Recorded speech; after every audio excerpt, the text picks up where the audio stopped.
Hello दोस्तों, अगर video आपको पसंद आए तो मेरे इस चैनल को लाइक सब्सक्राइब करें और बेल आइकन को ज़रूर प्रेस करें। धन्यवाद।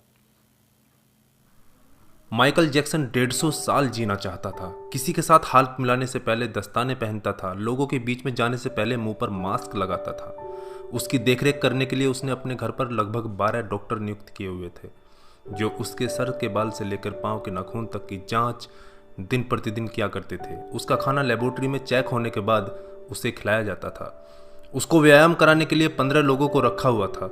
माइकल जैक्सन अश्वेत था। उसने 1987 में प्लास्टिक सर्जरी करवाकर अपनी त्वचा को गोरा बनवा लिया था। अपने काले माँ बाप और काले दोस्तों को भी उसने छोड़ दिया। गोरा होने के बाद उसने गोरे माँ बाप को किराए पर लिया और अपने दोस्त भी गोरे बनाए। शादी भी गोरी औरतों के साथ की। नवंबर 15 को माइकल ने अपनी नर्स डेबी रो से विवाह किया, जिसने प्रिंस माइकल जैक्सन जूनियर और पेरिस माइकल कैथरीन को जन्म दिया।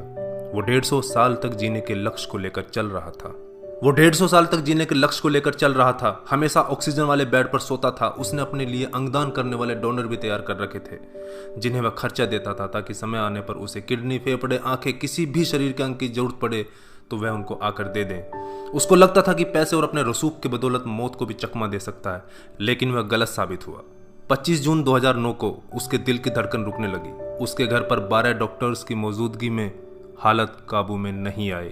सारे शहर के डॉक्टर उसके घर पर जमा हो गए, वह भी उसे नहीं बचा पाए।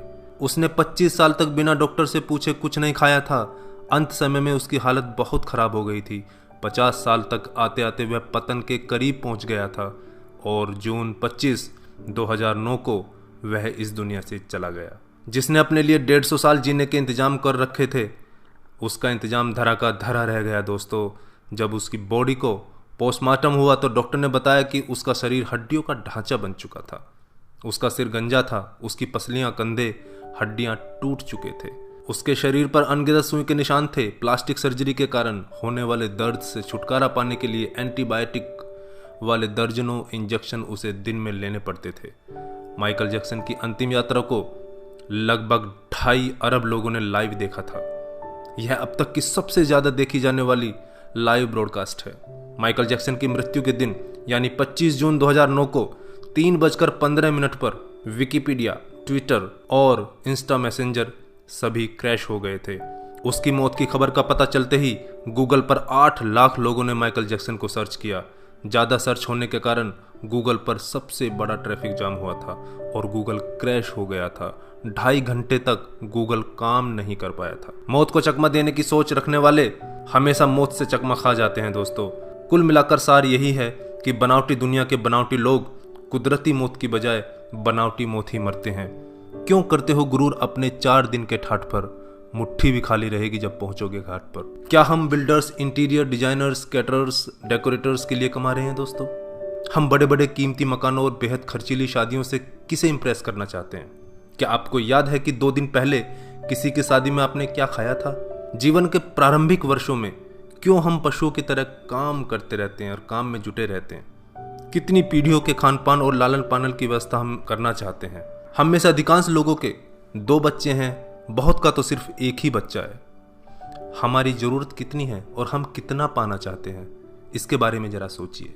क्या हमारी अगली पीढ़ी कमाने में सक्षम नहीं है, जो हम उनके लिए ज़्यादा से ज़्यादा सेविंग कर देना चाहते हैं? क्या हम सप्ताह में 1.5 दिन अपने मित्रों, अपने परिवार और अपने लिए स्पेयर नहीं कर सकते? क्या आप अपनी मासिक आय का 5% अपने आनंद के लिए, अपनी खुशी के लिए खर्च करते हैं? सामान्यतः जवाब नहीं में ही होता है। हम कमाने के साथ साथ आनंद भी क्यों नहीं प्राप्त कर सकते दोस्तों? इससे पहले कि आप स्लिप डिस्क का शिकार हो जाएं, इससे पहले कि कोलेस्ट्रॉल आपके हार्ट को ब्लॉक कर दे, आनंद प्राप्ति के लिए समय निकालिए मेरे दोस्तों। हम किसी प्रॉपर्टी के मालिक नहीं होते, सिर्फ कुछ कागजातों, कुछ दस्तावेजों पर अस्थायी रूप से हमारा नाम लिखा होता है। अगर भगवान ऊपर है तो वो हमें देखकर हंसता होगा।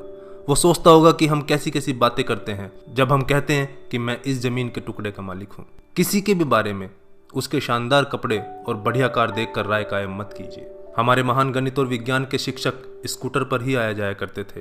धनवान होना गलत बात नहीं है, लेकिन सिर्फ धनवान होना गलत है। आइए जिंदगी को पकड़ें इससे पहले कि जिंदगी हमको पकड़ ले। एक दिन हम सब जुदा हो जाएंगे, तब अपनी बातें, अपने सपने हम बहुत मिस करेंगे।